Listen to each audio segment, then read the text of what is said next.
What is going on, everyone? Let's talk about this Eagles Minshew Hurts thing even more. If you're new to the channel, make sure you hit that subscribe button, hit the thumbs up button as well. I greatly appreciate all the support. If you're looking to buy tickets to go to any NBA, NHL, NFL game, use the code BRODES at SeatGeek's checkout. You get $20 off. $20 off of your purchase. Here I am holding the 20 right in front of you. Snag it. BRODES, promo code, SeatGeek's checkout. And lastly, TikTok at Broads Media. Check it out. We're doing some cool things over there. And with that being said, enjoy the show. What is going on, everyone? Welcome on into Sports Talk with Broads. I did a fantastic job, according to my own calculations, of escaping the first couple of days after that Jets win because I didn't want to hear it. I wanted no business of the ridiculous bullshit that was going to be flying out of people's mouths about the quarterback position. So how am I going to reward myself? Well, by having this discussion now on Wednesday and reacting to your anytime hotline calls right after the game, hot and ready. So that means it's probably going to fall right down that same trap, which is unfortunate for me. And I feel like a dope even doing it, knowing that's what I was trying not to do. But maybe I'm wrong. Maybe I'll be pleasantly surprised by the phone calls because to me, it's very simple. Jalen Hurts gets to rock the rest of the way. You have 4 division opponents. He's facing adversity, and you want to see what he's all about. This story that Gardner Minshew gives you a better opportunity to make the playoffs than Jalen Hurts does, so he deserves to get the starts, is preposterous. It's a joke. It's an absolute joke. One, the biggest reason why any of these teams that we talk about having a chance to make the playoffs, the only reason why that's true is because the way the teams have added, the way the NFL has added teams. So it's not because the team is so fantastic and so amazing that they're actually that caliber of squad, but with the new recent look and the new recent schedule and how they have postseason games, Jalen Hurts played all but one game. So why is it that you are in this position? He has a big part of that too, based off of the new look that the NFL has provided for the postseason. Let's be clear. But with that, Jalen Hurts is still a big reason on why that even is. So you can't pretend that's not the case.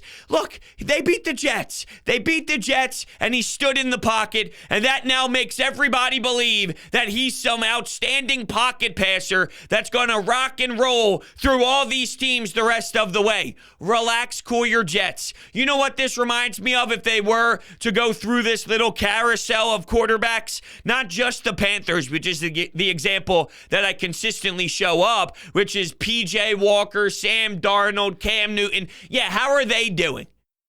The Chicago Bears, and I got to credit Jeff Mosher of Inside the Birds. He did an amazing job with this piece on why Jalen Hurts should start, so definitely check that out. I'm going to put the link in the description, but it's as simple as, why are we acting as if this one start against the Jets is what now makes you change what the entire season was all about, which is let's get answers about Hurts. If your body tells you and your mind collectively says 0.5% chance Jalen Hurts is my guy moving forward, that 0.5 is higher than Gardner Minshew. Gardner Minshew's not the answer. So if your point is that neither of them are the answer, then Jalen Hurts, and I'm talking long-term, then Jalen Hurts should get the nod so you can kind of put that to bed.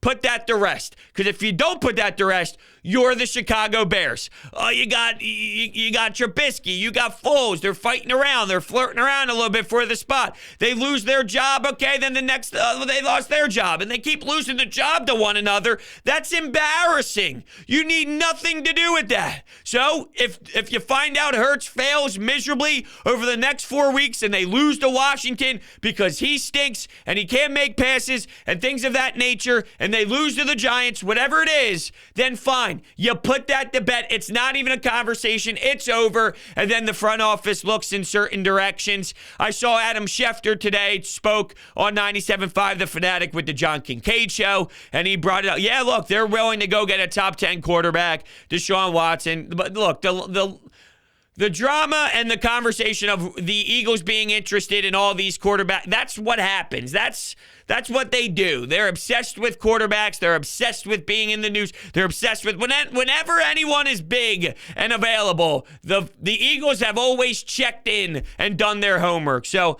until we see something actually happen, then I'll react to it, or if there's real heavy smoke. But right now, it's all speculation. Russell Wilson. Then Rob Motti reported that he spoke to Russell Wilson, and he said that there's no way that he'd be interested in playing in Philadelphia. So just something to monitor there.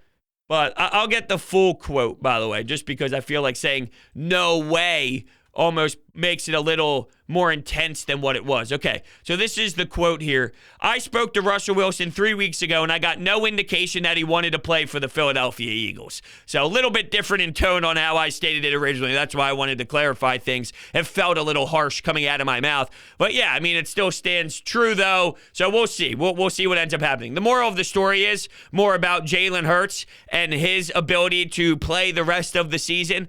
That's the answer. Nick Sirianni, who's very big on competitive nature. Remember, when he first got here, it was all about compete. Competing is healthy. It's all about, being a competitor and an athlete and having someone to drive you behind you. Well, guess what? As soon as the questions were asked about who's the starting quarterback with the rest of the schedule, it was not about competition anymore.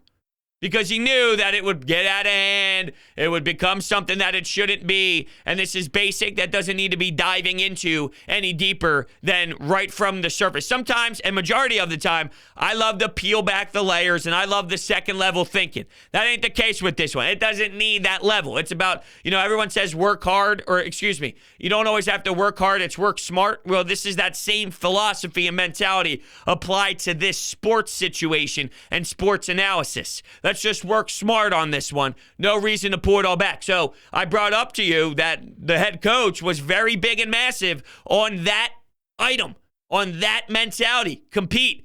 As soon as it came to the QB, there was no competition. There was no competition for a reason, because he wants to set it straight, set the record straight. And they did the right thing with that. They did the right call. This is what needs to be done for the rest of the way. All right, we're going to jump right into anytime hotline calls. Let me tell you about DeSimone Jewelers. They are my jewelers, okay? They're a family-owned business located in Haddonfield, New Jersey. Previously in Jewelers Row, Will, Lou, Nick, Mike, they're fantastic people, A-plus people. They really care about you. You're not just a customer where they're trying to make a quick buck. They really want to educate you and teach you about the diamonds and the clarity, and it's a really phenomenal experience. I'll go back every single holiday, every birthday, Christmas, Valentine's Day, you name it. Maybe just a random occasion, because I'm a fantastic fiance. How about that? We'll see. They work with you to get the best design at the most reasonable price you will find in the market. They provide custom jewelry design, jewelry repairs, appraisals, watch repairs, diamond setting, and so much more. The link is in the description down below, DeSimoneJewelers.com, and tell them that Bro sent you. They'll absolutely hook you up. All right, now with that, let's rock on over. I said rock a lot, huh? Rock and roll. Jalen Hurts will get the rock. I don't know if anyone even noticed that, and now I just pointed it out. And I tend to do that sometimes. But when I'm saying it, I'm like, rock. See, that's not normally one that's in my repertoire. That's not one that I constantly throw out there. Unless I do and I don't even recognize it. But rock? Let's rock? All right, well, we'll keep the trend going. Let's rock. Here we go. I don't want to hear any Minshew maniac saying that we're starting Minshew over Jalen Hurts because it was the damn Jets. The Jets have never beaten us, and that's just sad. Also, bro, I got one thing I got to ask you. Did you notice that for the first time all year, with like 5 minutes left in the game, that Ryan Kerrigan was finally noticed? His name was called for the first time. That really, really freaking pissed me off, considering how much we were riding on him in the offseason. Also, the fact that we had a shit ton of injuries in this game really was a bummer. And we are blessed with a bye week next week, so that's kind of a thing. No, it's a thing. It's definitely a thing. Get Jason Kelce right. Imagine if you were just getting thrown right into the fire and they have another game this week and Jason Kelce is somewhat up in the air and Miles Sanders is questionable and Nate Herbig had to take all these snaps and you're watching the football fly over the quarterback's head. So, yeah, no, I mean, it's very much a thing for sure. Now, a couple of things you touched on. We didn't rely heavily on Kerrigan. We thought he'd be a veteran guy to step into the rotation, but knowing how Jonathan Gannon has operated with this offensive line to begin some things, and there was some hostility. Fletcher Cox and the usage rate on some, not the usage rate, but the way that they are being used in certain techniques. I just wonder if you look at the full body of work on some of these linemen and how maybe they're slacking a little bit, how much of it is they just have nothing left, how much of it is sometimes maybe Jonathan Gannon. I'm applying that to what we've heard in the past and Fletcher Cox being upset with certain techniques and knowing, just the way that these guys have been used in the past, and then some things that maybe Jonathan Gannon has worked out. I need to, really dive into and get an overhead look of a full season of work with that and see what has changed and what has stayed the same throughout the entire year when analyzing what they did in previous seasons. But yeah, I mean, there's no denying that Ryan Kerrigan has lost a bunch of steps at the same time, even if that is true and that does play a role and that's warranted to bring up. A part of this also is Ryan Kerrigan is just bad, and I don't think anybody expected him to be on this level of I have nothing in the gas tank, but yeah, it's wild. But we didn't rely heavily on him. We relied on him to be a rotational piece, but I don't know if that necessarily means really relied on him. I expected way more out of this defensive front that they have right now, even though they're on their back nine, right? We're not expecting a 24-year-old Fletcher Cox. Javon Hargrave did dip off a ton based off of what he saw earlier this season. But even though there's a lot of money tied in there, we knew it's probably not the best production of all these players. All these players aren't in their purest form as an athlete. With that said, I still think that there's more pressure to be had than what they're receiving at the same time or what they're giving us at the same time. You got to power through. You got to give us a little more jolt in there. Now, if your debate is it's just the Jets, or the other way around, I should say, because people are saying this. Yes, you brought up it's just the Jets, and I agree with that with Gardner Minshew. But the people who say it like this is what I can't comprehend. Well, if you just can't beat the Giants, Jalen Hurts can't beat the Giants. So if you can't beat the Giants, then, I got to rely on Gardner Minshew, who I think we win that game if he was playing in New York the previous week. Look, if Gardner Minshew played 12 games, because that's what Jalen Hurts played before that injury, if he played 12 games, I guarantee you that he would have a stinker, if not more than one stinker. Trust me, there'd be more than one stinker in those 12 games. You're looking at one game. You can go look at one game from Jalen Hurts and see the game against Atlanta, the game against Denver, the game against New Orleans. Keep in mind the timeline of when we're having this debate. And it's not even a debate. When we're discussing this.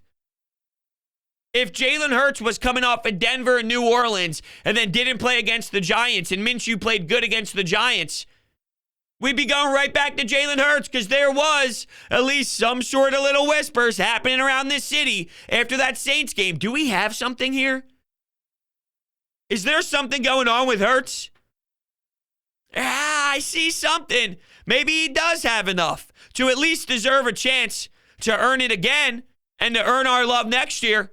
And then one bad game, poof, everything's gone. And now we're going to Gardner Minshew. What Gardner Minshew looked like was everything you want out of a backup was that. That was the look of a backup quarterback stepping in and giving you a spark and playing well.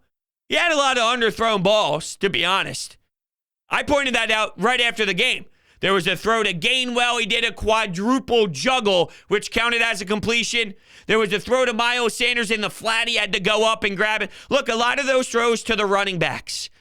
A lot of these ball screen passes, by design, it was set up to get the ball out of his hand. And look, Jalen Hurts What does he do after a couple reads? He runs and takes off. Gardner Minshew, he looks for the running back. If Jalen Hurts can run for 15 yards or Miles Sanders catches the ball in the flat and runs for 15 yards, you're getting 15 yards. So it looked different, but at the end of the day, when they needed to kind of have their last or whatever, or by design, if it was early, just get the ball out quick. I think it was a mixture of both. Getting the ball out quick, hitting some underneath stuff with some of these players, screen passes to Goddard, right? Like that was a part of the plan too. But even when things kind of went in a direction, his safety is, all right, hey, we'll check it down. That's what quarterbacks do. Well, the version of Jalen Hurts is instead of the check down, it's I'm going to take off and go run for 80 yards. So it's just different. That's all.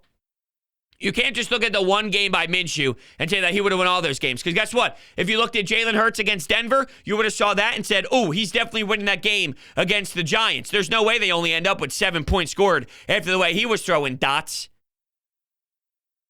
Right? So, I don't know. That's the way I kind of see it. What's next? Yeah, bros.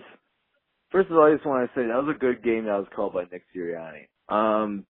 The adjustments he made, with Jalen Hurts being out and tailoring the offense toward Gardner Minshew's strengths, he did a pretty good job at. And I will say that Gardner Minshew played a really, really good game for what it's worth. Now, if you ask me, though, I saw many situations, though, where he was more patient with the ball and getting the ball to the receiver versus a situation where if Jalen Hurts was in, he would have taken off and ran. So the long story short I'm trying to make is I really can't give a clear answer in the quarterback position, but I will take it for what it's worth. Let's get healthy in the bye week. I hope Kelsey and Sanders are healthier, and let's go Birds.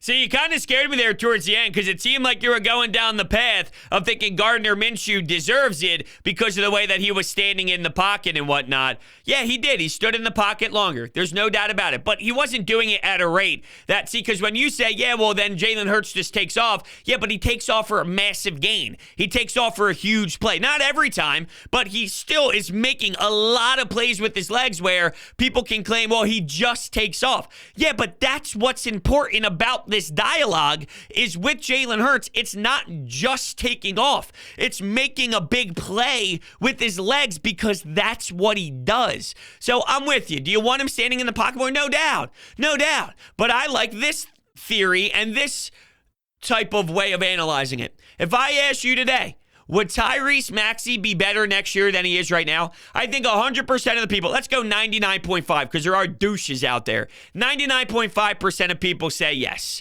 Well, Jalen Hurts is why would you say that? Tyrese Maxey's wired a certain way, dedicated, obsessed with the game, sponge, soaks in the information. How many more things do I have to say to describe Tyrese Maxey?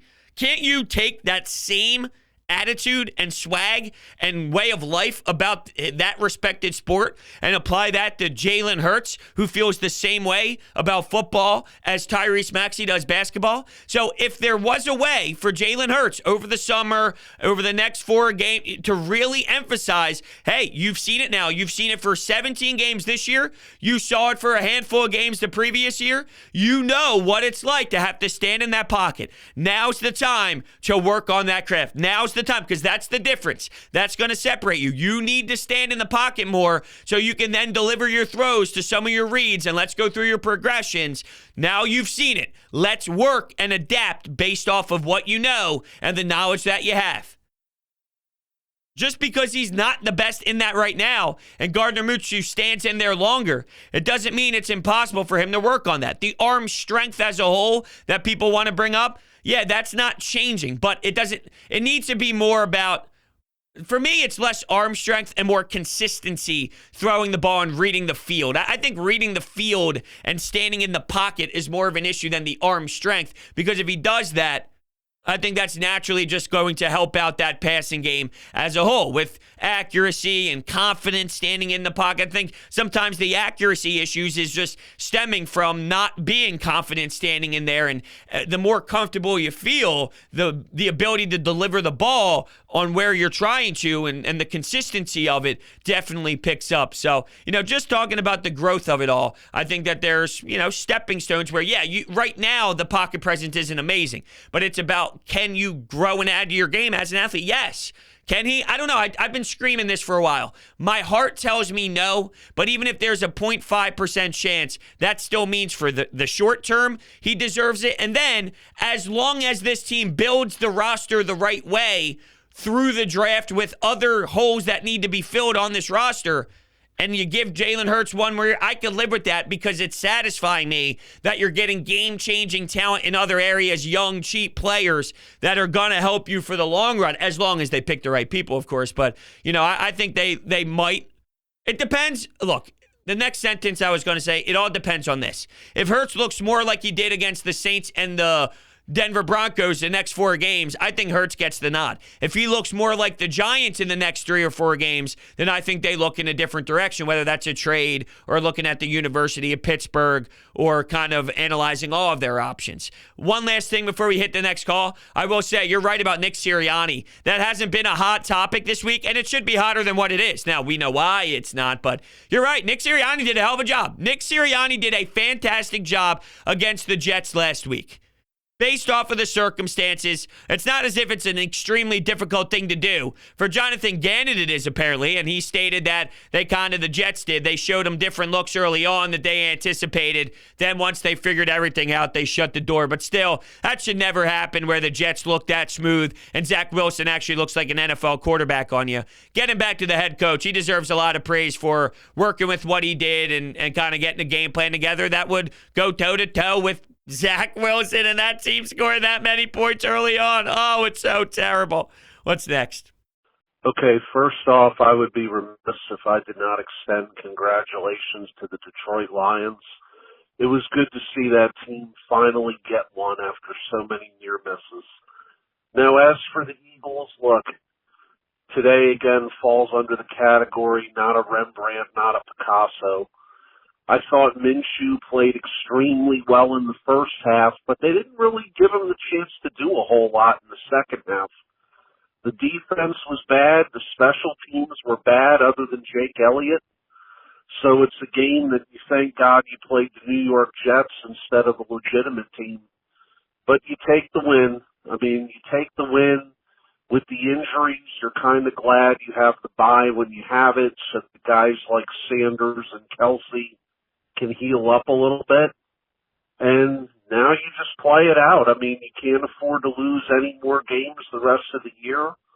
Every week is a playoff game from this point forward, and let's see what we can do as far as wins and losses go. Well, that's why I want Jalen Hurts to play. You're right. There's pressure. The monkey's on his back, right? And let's see if he can get the monkey off of his back. Although, not really. Putting the monkey on someone's back is like saying someone hasn't been able to make the postseason for 10 years and they've been struggling and you got to get the monkey off your back. That's not actually a great way to kind of describe where Jalen Hurts is, but he's got the team in a spot where you can't lose the rest of the way. Let's see what happens. Let's see, if they can do it. Let's see if with the pressure on, can they go out and win 3 games? And I'm looking at the Dallas game as somewhat of we don't even know if that's meaningful right now. So I'm looking at the first 3 games and really just like, hey, you got 3 games. Go win them in your division. You get revenge on New York. You got to play Washington. Ron Rivera, experienced coach. Let's see what you're all about, Jalen Hurts. That's why I want to kind of see him get the nod. Now, you brought up a couple different things. Elliott, by the way, I don't think I mentioned his name. Well, shame on me.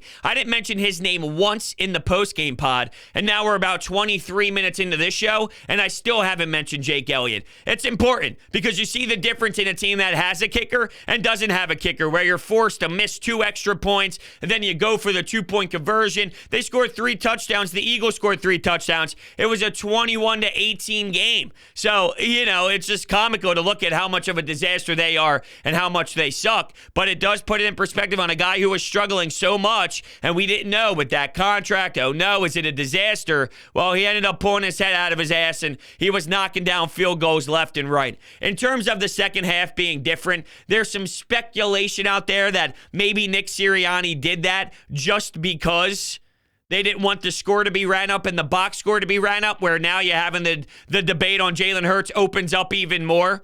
right? Like, oh my God, he threw for 4 touchdowns. Oh man, he threw for 5 touchdowns and 400 yards. Hey, let's just keep running the rock. Now, I don't buy into that. That's just what people want to start looking at things and pulling things out. You know what I mean? It's like you're pulling teeth here to really sell your narrative that Gardner Minshew is better than Jalen Hurts. That's what that tells me more than anything else. But honestly, you know, why I don't feel that that's true is because you heard him about Jalen Reagor. Jalen Reagor had more snaps than Devontae Smith, and they go heavier in the 13 personnel. He goes, I'm not going to apologize for not punting the football. I'm not going to apologize for my offense working. And that's what it really, like, that's the mentality of it with him throwing the ball. He doesn't care. He doesn't care if Gardner Minshew throws the ball or not. He doesn't care about the box score. You know he doesn't care if Gardner Minshew throws or not because they still ran the ball a lot. A lot. It's not about that. So let's go win a damn football game. I don't care if it's because we run the same amount of times as Bill Belichick and Mac Jones gets 3 throws, or we have to drop back and throw 45 times. I don't give a damn. I'm just going to win. And that's the mentality of a head coach. So that's why I'm not buying it. They don't care. Reagor, I don't give a damn. Rager's out there. We're in 13 personnel. That gives me the best chance on this play. I don't care. Come on now. He didn't want him to have 5 touchdowns because it would hurt Jalen Hurts' feelings. I don't think Jalen Hurts has to worry about feelings. He does a good job. He's been through a lot. Now, I'm not telling you he's not impacted. I'm sure he is. He does a good job of covering it. I think anybody who's a human, unless you start seeing these robots that are flying around town, these videos that's scaring the hell out of me, they're going to be running the asylum soon. But my point is, where was I going there? That robot thing really threw me off. Oh, any human like would have a reaction like Jalen Hurts if you're Jalen Hurts of, you know, like this is supposed to be my time. I'm losing chances to play. I want to play. I want to prove myself, right? But he's been through a lot. Oklahoma and the whole Alabama scenario and whatnot. And he's been on the other side with being the quarterback that took over Carson Wentz. So he's been involved in a lot of emotional ties here in this type of department. I'm sure he can handle it.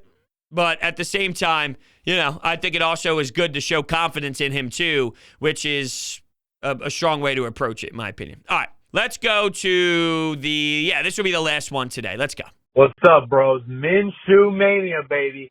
I'm a Jalen Hurts guy, man. I'm a huge fan of Jalen Hurts, but Minshew played well today. The offense is a little slow in the second half, a little more than I would have liked, but they got the job done. That's really all that matters. Miles Sanders gets a career-high 21 carries. You'd love to see that. Minshew played well, man. The one thing where I see a difference in Minshew and Hurts' game individually is Minshew's anticipation and timing with the throws is a little bit better. I think he finds the open man quickly, and he's decisive. I think Hurts struggles a little bit with anticipation and throwing guys open, and he's a little bit better at throwing guys that are wide open rather than Minshew. You know, he has the anticipation to throw people open. So I really like the way Minshew played today. I don't think he's the future, but I think he played well today, man. For real, I really think he played well. Yeah, I think that's a fair assessment, right? And it's okay to say that you did a good job today. That doesn't mean you're the franchise or you're the guy that deserves the rock. How about that?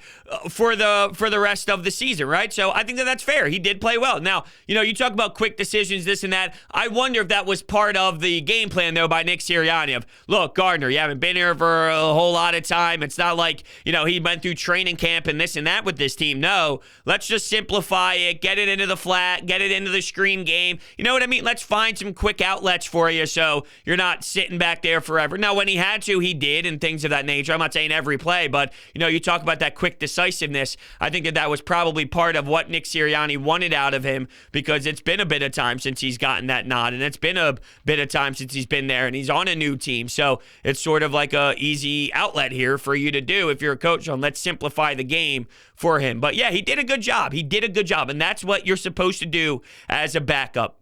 Hey, we need you tonight. Or, hey, we need you for 2 games here. Let's hold down the fort, put us in a position, make good throws. Here we go. You know, now the second half, that's the second caller in a row that has brought up the second half. I had 0 issues with the second half. They ran the ball out, sure. Was it a boring brand of football? No doubt. But they milked the entire clock of the third quarter where the only time the Jets were able to run off any plays, they were going 3 and out, and that's it, and now it's your football again. So, you know, I mean, it was very strategic and solid and good. It was good. It was boring. It was a boring game, but They did something that wasn't sexy. They milked out the clock and they dominated on the ground. Everyone wants them to run the ball a bunch. Run, run, run. You win because you run. Then they start doing it after getting a lead, and now everybody's upset about it because it was boring. I had no issue with it. Do what needs to be done against the New York Jets team to come out with a win. They definitely did that. So I will admit that I'm actually pleasantly surprised with the reactions on these Anytime Hotline calls that we took. Some of these are literally right after the game, so I thought maybe there'd be a little bit more, hey, Minshew. And maybe if I got to some calls on Monday or things of that nature, maybe it would be different because there's more time to sit on it. So it's like, oh, hold on, maybe there is something to Minshew compared to just being excited about the win and talking about the second half and whatnot. But ultimately, it's been crazy. I think people with brain cells see what is the right move here, and that's Jalen Hurts. Let's see what he's all about. Like, the pressure's on. There's a little bit more of a topic on you now. Let's see how he responds. And if he responds poorly, okay. He responds poorly. But it's about putting it to bed. We don't want to be the Chicago Bears. Mitch Trubisky loses the job to Foles. Foles loses the job to Trubisky. You don't want that nonsense. Put it to bed. Minshew, steady, backup QB. Jalen Hurts, not the answer. We got to go get another guy. Let that be your final result, because we know what Gardner Minshew is. It's about, if you're the lowest of the lowest of the lowest person on Hurts and that 0.5%, it's about that 0.5% being higher than the 6%.